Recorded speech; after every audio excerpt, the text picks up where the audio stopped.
Bismillahirrahmanirrahim. Satu kenikmatan saya temukan ketika saya membuka kitab Nihayatul Alam karya Profesor Dr. Muhammad bin Abdurrahman Al-Arifi, dan juga di dalam kitab yang sama An-Nihayah fi Fitan wal Malahim, saya menemukan ada hadis Rasulullah SAW. Hadis ini berbicara tentang indikasi bahwa Imam Mahdi yang dijanjikan Allah melalui lisan Rasulullah akan datang sebagai pemimpin umat Islam di akhir zaman ketika khilafah tegak di muka bumi ini. Itu diberitakan oleh Rasulullah dengan ciri-cirinya seperti ini. Pertama, Rasulullah SAW bersabda, "Ubashirukum bil mahdi yakhruju fi akhiri ummati." Aku berikan kabar gembira kepada kalian tentang Al-Mahdi yang akan keluar dari akhir fase umatku di akhir zaman. Ya, cirinya apa? Inda ikhtilafi minan nas wa zalazila, yaitu ketika umat manusia berselisih, umat manusia bertentang dan berperang, serta ketika gempa bumi di mana-mana. Jadi kalau umat manusia sudah berselisih dan berperang dan gempa bumi di mana-mana, itu pertanda Imam Mahdi akan muncul. Sudahkah manusia berselisih hari ini? Sudahkah peperangan terjadi di mana-mana? Kemudian sudahkah gempa bumi terjadi di mana-mana?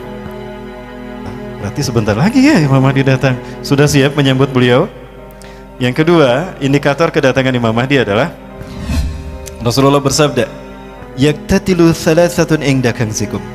Akan berperang 3 orang laki-laki di sisi pembenaran kalian. Pembenaran kalian ini maksudnya Ka'bah. Jadi akan ada 3 laki-laki di tanah Arab yang mereka berperang berebut kekuasaan.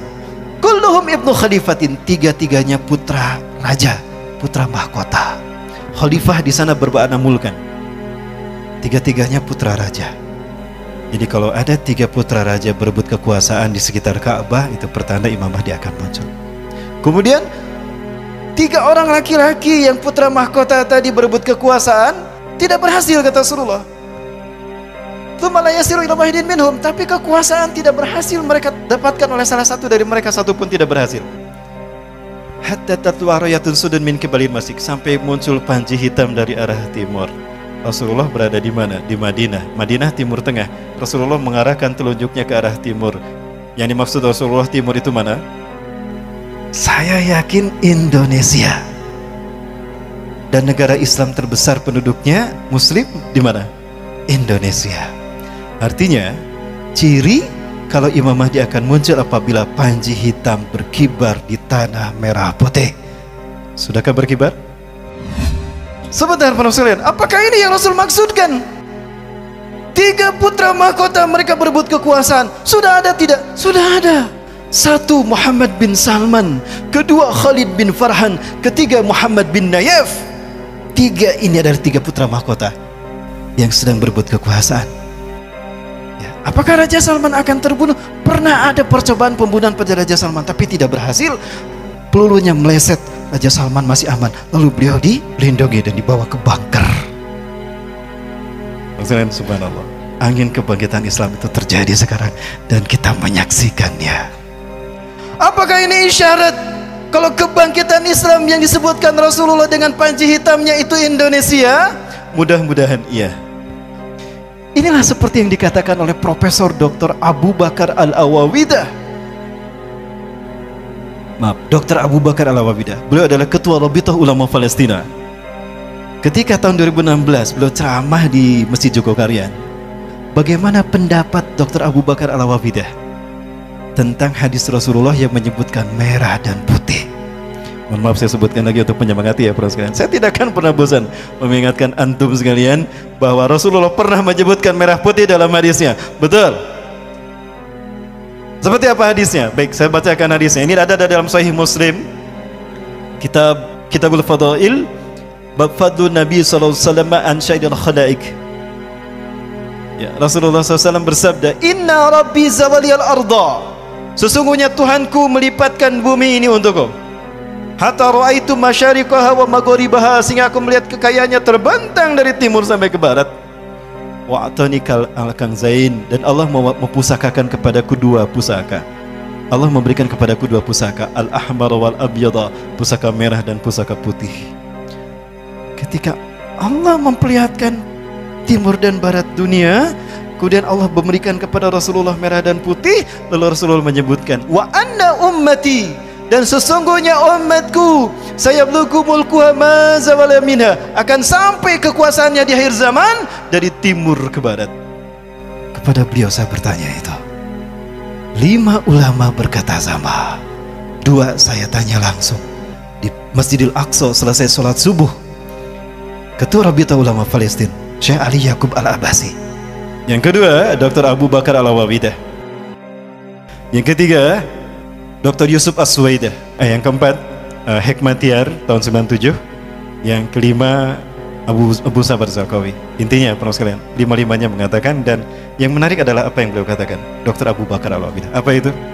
Ala kulli biladil muslimin alladzina yaqbaluna al-islam dinahum antum ya Indonesia lam yahtarakumullah liqiyadi qimati hadzal din fi akhir zaman qabla sa'ah. Dari semua negara yang menerima Islam sebagai agamanya, tinggal kalian Indonesia yang belum Allah pilih untuk memimpin kebangkitan Islam. Allahu Akbar. Maka ifafillah, fahamilah hikmahnya bahwa dizoliminya umat Islam Indonesia hatal yaum itu merupakan fit and proper test, uji kelayakan dari Allah. Layakkah kita memimpin kebangkitan Islam? Maka pantaskah kita mundur? Pilihan kita cuma 2, gugur sebagai syuhada terbaik atau menang di ujung sana. Mau pilih yang mana? Dua-duanya sama. Baik, para sekalian, inna qabla tahdusul malhabatil kubra yanqasamullahu al-muslimin ila khayma ila salasatil aqsam. Sesungguhnya sebelum huru hara akhir zaman terjadi, Allah akan membagi 3 umat Islam. Sulusuhumul ula alladzina yanfiruna minal ma'arakah wa minal jihad wa hum alladzina la yaqbalullahu taubatahum abadan wa hum khalidina finnari jahannam. Sepertiga pertama adalah mereka yang lari dari perjuangan membela hak, membela kalimah tauhid. Mereka adalah orang-orang yang Allah tidak menerima taubat mereka selamanya, dan mereka kekal di neraka jahanam. Ini kelompok yang pertama. Dan ini bukan pilihan kita, betul. Nomor 2, siapa nomor 2 ini? Alladzina kutilu fitika ma'arakah wa hum afdalu syuhada'i fil alam yaumaidin. Sepertiga yang kedua, jangan lupa, sepertiga yang kedua adalah orang-orang yang gugur di perjuangan itu, dan mereka lah syuhada teragung saat itu. Surga menunggu mereka. Wassadasumul akhirah, dan yang terakhir alladzina atahumun najah wan nusrah. Sepertiga terakhir adalah kelompok yang Allah berikan kemenangan dan pertolongan. Mereka inilah yang kata Rasulullah SAW, Nabi Isa mengusap wajah mereka sampai berkata, inna makanaka fil jannah, makanaka fil jannah, anta min ahlil jannah. Tempatmu di surga. Ya, sampai kamu ahli surga, kamu ahli surga. Itu kata Nabi Isa. Dan mudah-mudahan itu kita.